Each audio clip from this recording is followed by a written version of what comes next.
Ela me olhou como quem tenta se lembrar de um sonho antigo. O quarto estava silencioso. O som das máquinas parecia distante naquele momento. Eu só estava ali para mais uma avaliação, mais um turno, mais uma paciente entre tantos rostos anônimos. Mas então ela segurou meu braço, com uma firmeza que não combinava com a fragilidade do corpo, e disse: "Você me lembra a minha filha." Na hora eu apenas sorri. A gente aprende a fazer isso no hospital. Sorrir por empatia, não por emoção. Mas aquela frase ficou como um sussurro preso no fundo da minha mente, ecoando com um peso estranho. Por quê? Por algum motivo que eu não soube explicar, algo dentro de mim acreditou nela. E naquele instante, sem entender o porquê, algo começou a mudar em mim. Eu não sabia se era dela que ela falava, ou de mim. Faz tempo que eu aprendi a me desligar. No hospital, a gente lida com tanta dor, tanta perda, que precisa criar um certo distanciamento emocional. Não é frieza, é defesa. Se você se conecta com todo mundo, você desmorona junto. E eu já me desmoronei demais na vida. Era uma manhã como tantas outras. Eu cheguei antes do meu turno, como de costume. Peguei meu café, revisei os relatórios, e fui direto para a ala das pacientes crônicas. Aquele corredor já fazia parte da minha rotina como o caminho da minha casa. As mesmas luzes fluorescentes, o som repetitivo dos monitores cardíacos, o cheiro estéril que se mistura com o de ansiedade de quem espera notícias. Na minha prancheta, vários nomes, idades, nenhum rosto conhecido, nenhuma história pessoal para mim. E eu gostava assim. Manter a distância era mais fácil. Não me fazia mal. Não trazia lembranças. Até aquele dia. Na troca de plantão, me informaram que uma nova paciente havia sido transferida da UTI para observação. Mulher, idosa, estava desacordada até pouco tempo atrás. Disseram que era frágil, que precisava de atenção especial. Nada além do que eu já estava acostumada a lidar. Peguei o prontuário, dei uma olhada rápida. O nome dela não me dizia nada. Nem a idade. Nada acendeu um alarme, não ainda. Subi até o quarto. Andei pelo corredor como sempre, passos firmes, olhar atento. Uma colega me deu um breve aceno enquanto saía. "Boa sorte com ela", disse em tom leve. Achei estranho, mas segui. Entrei no quarto. A luz do sol atravessava as persianas parcialmente abertas e desenhava linhas no lençol branco. A paciente estava sentada, levemente inclinada, olhando pela janela. Ela parecia calma, mas tinha nos olhos um tipo de vazio que eu reconheço de longe. Um olhar que está preso em algum lugar do passado. Eu me aproximei em silêncio, como sempre faço. Falei meu nome, expliquei que estava ali para fazer o acompanhamento. Ela virou o rosto lentamente para mim. E foi nesse instante, antes mesmo dela falar, que algo me atingiu. Não sei explicar. Um arrepio. Um desconforto. Como se uma memória adormecida estivesse sendo cutucada. Mas eu segui o protocolo. Peguei o aparelho de pressão, coloquei o oxímetro no dedo dela. Falei com calma, evitei contato visual direto. Eu estava apenas cumprindo minha função. Pelo menos era o que eu dizia para mim mesma. Até que ela quebrou o silêncio. Com a voz baixa, porém firme, ela me encarou, como se estivesse me vendo de verdade, e disse: "Você me lembra a minha filha." O ar pareceu parar por um segundo. Eu ri, num reflexo nervoso. Disse algo como: "Ah, deve ser coincidência." Mas por dentro, algo quebrou. Não foi a frase em si. Foi o jeito como ela disse. Foi o olhar. Foi o tom. Foi a sensação de que, naquele quarto, talvez eu não estivesse só cuidando de alguém. Talvez fosse eu quem estava sendo observada. Reconhecida. Mesmo que fosse impossível. Fingi normalidade. Como se aquela frase não tivesse me atravessado. Continuei o atendimento, medi a pressão, ajustei o lençol, chequei o acesso venoso. Fiz tudo o que eu faria com qualquer outro paciente. Mas meus pensamentos estavam em outro lugar. Porque aquela frase, "Você me lembra a minha filha", não saiu da minha cabeça. Talvez ela dissesse isso para todo mundo. Idosos, às vezes, se confundem. Às vezes misturam passado e presente. Mas tinha algo no jeito como ela disse, que me desconcertou. Voltei para a estação de enfermagem. Sentei diante do computador e tentei preencher o prontuário dela. mas não conseguia focar. Senti uma inquietação que me era familiar, mas que fazia tempo que eu não sentia. Uma agonia silenciosa. Uma vontade absurda de perguntar, de saber mais. Mas eu sabia. Curiosidade demais no hospital costuma ser perigosa. Ainda mais quando envolve feridas antigas. Voltei ao quarto dela à tarde. Disse que precisava refazer um exame de rotina, mesmo que não precisasse. Eu só queria observá-la mais uma vez. Ver se ainda sentia aquilo. Ela estava sentada de novo, como se não tivesse saído dali. O olhar ainda perdido na janela. Mas, dessa vez, ela virou o rosto assim que me viu. E sorriu. Era um sorriso frágil, como de quem esqueceu como se faz. E sem que eu perguntasse nada, ela disse: "Você voltou. Eu sabia que você ia voltar." Aquela frase me pegou desprevenida. Eu engoli em seco. Mas ela parecia mergulhada em alguma lembrança. Seus olhos estavam úmidos, e ela murmurava coisas desconexas. Algo sobre um vestido azul, sobre um quintal, um cachorro, e uma voz que pedia para não ir embora. Tentei trazê-la de volta. Perguntei o nome da filha. Ela hesitou. Olhou para mim. Apertou minha mão com força. E então disse: "Eu nunca devia ter ido embora. Mas achei que era melhor para ela." Fiquei em silêncio. Aquilo me atingiu como um soco. Porque, sem querer, ela havia descrito a minha história. Minha mãe também foi embora. Sem explicações. Sem despedida. E eu cresci achando que era minha culpa. Que tinha feito algo errado. E agora, uma estranha, dizia palavras que pareciam vindas direto daquela ausência. O mais estranho é que meu coração começou a acreditar que talvez não fosse coincidência. Talvez aquela senhora não estivesse confusa. Talvez ela estivesse reconhecendo algo em mim. Mas como seria possível? O prontuário dizia que o nome dela era Lúcia. Esse não era o nome da minha mãe. E mesmo que fosse, o sobrenome era diferente. A idade não batia exatamente. Nada, em termos racionais, fazia sentido.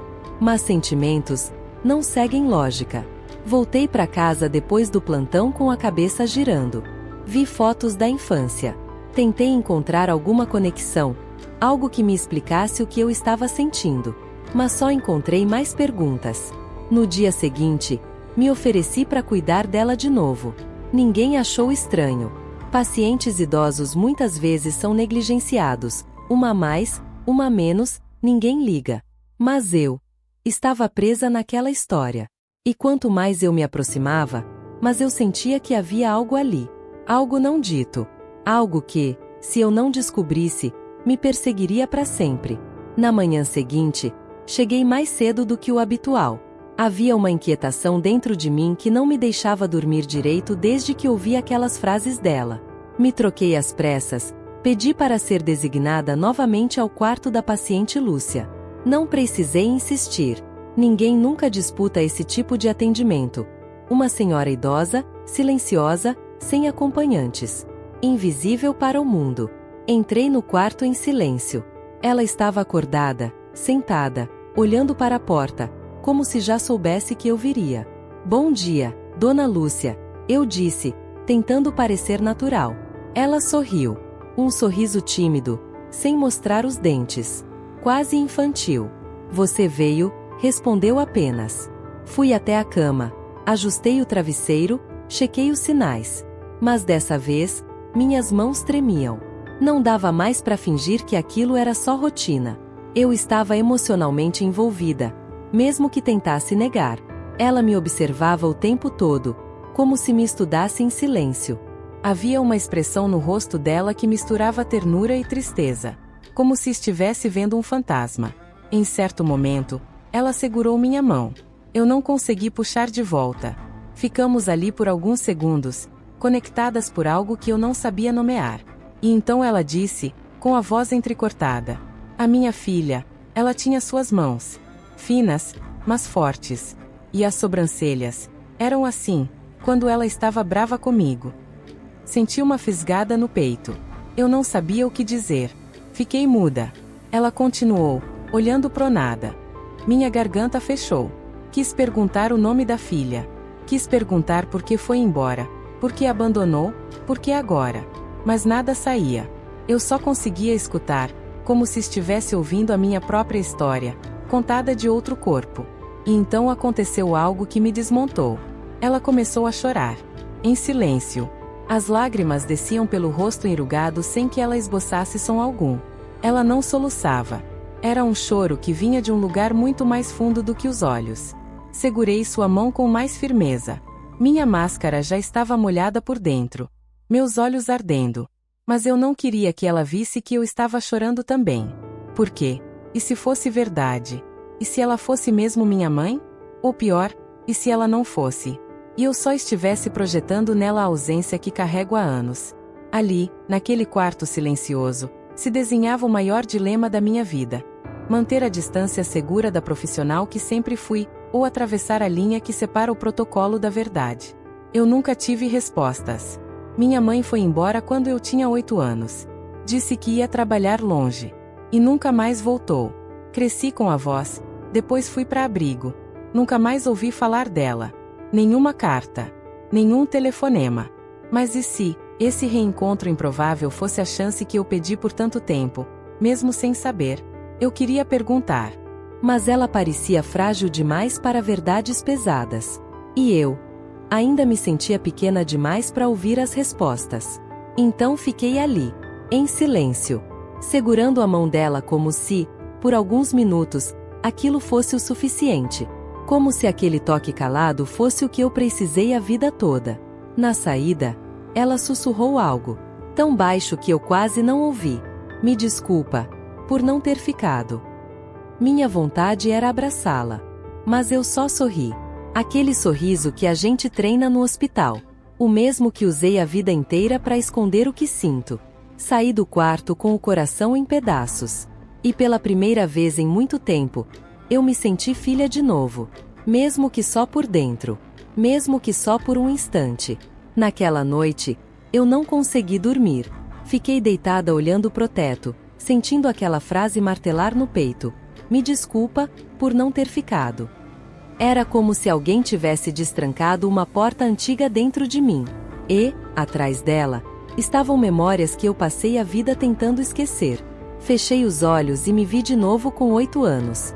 Sentada no sofá da casa dos meus avós, com os pés balançando sem alcançar o chão. A televisão ligada, mas eu não prestava atenção. Estava com o vestido azul que ela mesma tinha costurado para mim no meu aniversário de 7. Lembro porque ele coçava no pescoço, mas eu não queria tirar. Era o último presente que recebi dela. Naquele dia, ela me deu um beijo apressado na testa e disse: "Mamãe precisa ir, mas volta logo. Você vai se orgulhar de mim, minha pequena." E eu, inocente, acreditei. Fiquei semanas olhando pela janela, esperando ver seu rosto na rua, seu aceno de longe, sua bolsa velha jogada no ombro. Mas ela nunca mais voltou. Ela não estava pronta. Era jovem demais. Fez o melhor que podia. Mas nenhuma dessas frases curava o buraco que ficou. Na adolescência, tentei ser forte. Me tornei uma profissional excelente. Fui elogiada por manter a calma em situações de crise, por ser racional, centrada, firme. Mas a verdade é que eu aprendi a ser assim por sobrevivência. Porque, no fundo, sempre fui uma criança esperando por alguém que desistiu de mim. E agora, uma senhora no hospital me olhava com os mesmos olhos dela. Falava com pausas iguais. Usava termos antigos que só minha mãe dizia. E, o mais perturbador, tinha a mesma cicatriz no queixo. Um corte que eu lembrava de ver quando era pequena, e que ela dizia ter sido de uma queda boba na infância. Eu me recusava a acreditar. Porque nada confirmava isso. Mas ao mesmo tempo, quantas chances existem de alguém repetir frases, trejeitos, e até marcas físicas assim? Comecei a lembrar de cenas pequenas. Da minha mãe penteando meu cabelo com os dedos. Da forma como ela cantava desafinado enquanto lavava a louça.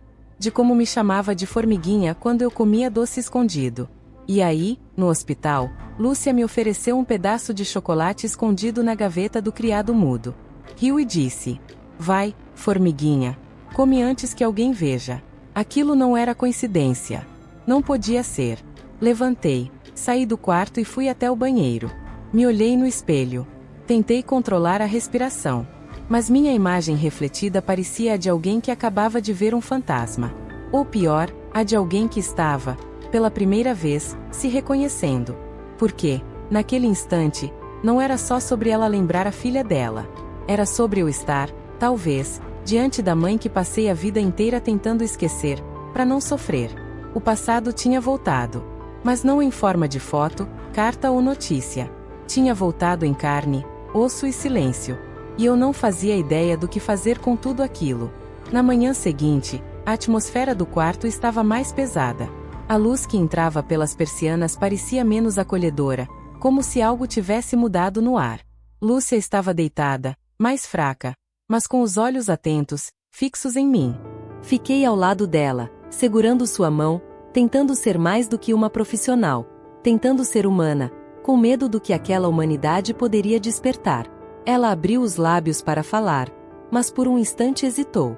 Seus olhos se encheram de uma tristeza profunda, como se estivesse lutando contra um segredo que a consumia há décadas. Então, com a voz quase um sussurro, ela disse: "Eu achei que estava protegendo ela." Essas palavras foram como uma lâmina cortando meu peito. Protegendo quem?